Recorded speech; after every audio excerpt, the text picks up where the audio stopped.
Hi friends, welcome back to my channel. ఈ రోజు Sunday special గా మటన్ కైమా బిర్యానీ ఎలా చేస్తారు చూద్దాం రండి. ఈ మటన్ కైమా బిర్యానీకి కావాల్సిన ఇంగ్రీడియంట్స్: ఒక ఉల్లిపాయ, ఒక పచ్చిమిర్చి, ఒక టొమాటో ముక్కలుగా కట్ చేసుకోవాలి. అలానే 1/2 టేబుల్ స్పూన్ పసుపు, 1.5 టేబుల్ స్పూన్ కారము, అలానే 2 టేబుల్ స్పూన్ అల్లం పేస్ట్, ఇవన్నీ తీసుకోవాలి. నెక్స్ట్ వచ్చేసి బిర్యానీ ఆకులు, చెక్క, లవంగాలు, యాలకులు, మిరియాలు, అనాస పువ్వు, జీడిపప్పు, కొత్తిమీర, పుదీనా, ఇలా ఇవన్నీ ఇంగ్రీడియంట్స్ సైడ్కి తీసి పెట్టుకోవాలి.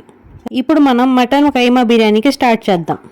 ముందుగా బాండీలో 5 స్పూన్లు ఆయిల్ తీసుకొని అందులో వేపాకు, పచ్చిమిర్చి, ఇంకా కట్ చేసుకున్న ఉల్లిపాయల ముక్కల్ని వేసుకోవాలి. ఇవన్నీ బాగా వేగిన తర్వాత మనం ముందుగా కట్ చేసుకున్న టమాటా ముక్కల్ని ఇందులో వేసుకోవాలి. టమాటా ముక్కలు మగ్గేదాకా అడుగంటకుండా మిక్స్ చేసుకోవాలి. టమాటా ముక్కలు మగ్గిన తర్వాత 2 టేబుల్ స్పూన్ అల్లం పేస్ట్ వేసుకోవాలి. అల్లం పేస్ట్ పచ్చివాసన పోయేదాకా కలిపెట్టుకుంటా ఉండాలి. ముందుగా క్లీన్ చేసుకున్న మటన్ కైమాని ఇందులో యాడ్ చేసుకోవాలి. అందులో యాడ్ చేసిన తర్వాత 2 నిమిషాలు కలపెట్టుకున్నాక రుచికి తగినంత సాల్ట్ వేసుకోవాలి. 2 నిమిషాల తర్వాత 1.5 స్పూన్ కారము, 1/2 స్పూన్ పసుపు వేసుకొని కలపెట్టుకోవాలి. అడుగంటకుండా 2 నిమిషాలు మిక్స్ చేసుకున్నాక ఆయిల్ పైకి తేలాడే వరకు ఉడికించుకోవాలి. నెక్స్ట్ వచ్చేసి 1/2 లీటర్ వాటర్ అందులో యాడ్ చేసుకోవాలి. ఆ వాటర్ ఇనిపోయేదాకా బాగా మిక్స్ చేసుకోవాలి. ఉడికిన తర్వాత 2 టేబుల్ స్పూన్ ధనియాల పొడి అందులో యాడ్ చేసుకొని బాగా మిక్స్ చేసుకోవాలి. 1 కేజీ మటన్ కైమాకి 1 కేజీ బిర్యానీ రైస్ తీసుకోవాలి.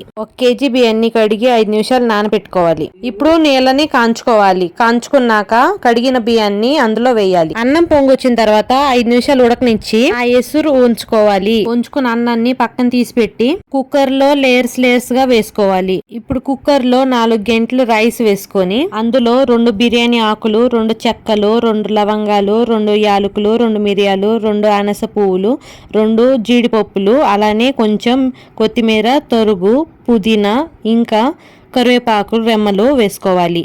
మనం ముందుగా తయారు చేసి పెట్టుకున్న మటన్ కైమా కూరని దీంట్లో లేయర్ గా వేసుకోవాలి. ఇలానే రిపీట్ గా 2 లేయర్స్ గా వేసుకోవాలి. 2 స్పూన్లు నెయ్యి వేసుకొని 2 గ్లాసులు నీళ్లు వేసుకోవాలి. కుక్కర్ ని గంట సేపు సిమ్ లో ఉంచుకోవాలి. ఇలా మటన్ కైమా బిర్యానీ తయారైంది.